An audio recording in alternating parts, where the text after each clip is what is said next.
1 Kings 14. At that time Abijah, the son of Jeroboam, fell sick. And Jeroboam said to his wife, Arise, I pray thee, and disguise thyself, that thou be not known to be the wife of Jeroboam, and get thee to Shiloh. Behold, there is Ahijah the prophet, which told me that I should be king over this people. And take with thee 10 loaves, and cracknels, and a cruse of honey, and go to him. He shall tell thee what shall become of the child. And Jeroboam's wife did so, and arose, and went to Shiloh, and came to the house of Ahijah. But Ahijah could not see, for his eyes were set by reason of his age. And the Lord said unto Ahijah, Behold, the wife of Jeroboam cometh to ask a thing of thee for her son, for he is sick. Thus and thus shalt thou say unto her, for it shall be, when she cometh in, that she shall feign herself to be another woman. And it was so, when Ahijah heard the sound of her feet, as she came in at the door, that he said, Come in, thou wife of Jeroboam. Why feignest thou thyself to be another? For I am sent to thee with heavy tidings. Go, tell Jeroboam, Thus saith the Lord God of Israel, Forasmuch as I exalted thee from among the people, and made thee prince over my people Israel, and rent the kingdom away from the house of David, and gave it thee, and yet thou hast not been as my servant David, who kept my commandments, and who followed me with all his heart, to do that only which was right in mine eyes, but hast done evil above all that were before thee. For thou hast gone and made thee other gods, and molten images, to provoke me to anger, and hast cast me behind thy back. Therefore, behold, I will bring evil upon the house of Jeroboam, and will cut off from Jeroboam him that pisseth against the wall, and him that is shut up and left in Israel, and will take away the remnant of the house of Jeroboam, as a man taketh away dung, till it be all gone.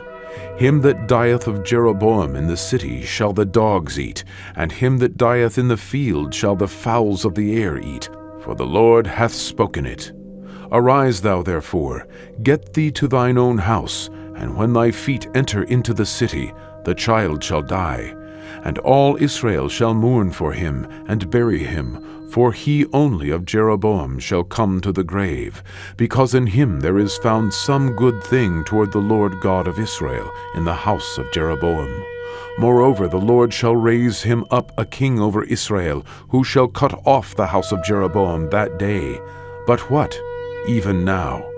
For the Lord shall smite Israel, as a reed is shaken in the water, and he shall root up Israel out of this good land, which he gave to their fathers, and shall scatter them beyond the river, because they have made their groves, provoking the Lord to anger.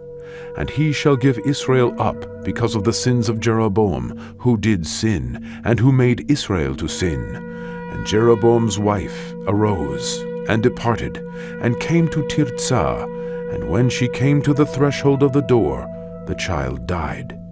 And they buried him, and all Israel mourned for him, according to the word of the Lord, which he spake by the hand of his servant Ahijah the prophet.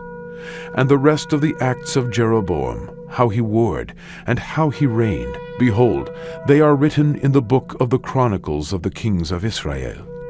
And the days which Jeroboam reigned were 22 years, and he slept with his fathers, and Nadab his son reigned in his stead. And Rehoboam the son of Solomon reigned in Judah. Rehoboam was 41 years old when he began to reign, and he reigned 17 years in Jerusalem, the city which the Lord did choose out of all the tribes of Israel to put his name there. And his mother's name was Naamah, an Ammonitess. And Judah did evil in the sight of the Lord, and they provoked him to jealousy with their sins which they had committed, above all that their fathers had done. For they also built them high places, and images, and groves, on every high hill, and under every green tree. And there were also Sodomites in the land, and they did according to all the abominations of the nations which the Lord cast out before the children of Israel. And it came to pass in the 5th year of King Rehoboam, that Shishak, king of Egypt, came up against Jerusalem, and he took away the treasures of the house of the Lord, and the treasures of the king's house, He even took away all, and he took away all the shields of gold which Solomon had made. And King Rehoboam made in their stead brazen shields, and committed them unto the hands of the chief of the guard, which kept the door of the king's house. And it was so, when the king went into the house of the Lord, that the guard bare them, and brought them back into the guard chamber. Now the rest of the acts of Rehoboam, and all that he did, are they not written in the book of the chronicles of the kings of Judah? And there was war between Rehoboam and Jeroboam all their days. And Rehoboam slept with his fathers, and was buried with his fathers in the city of David. And his mother's name was Naamah, an Ammonitess. And Abiam his son reigned in his stead.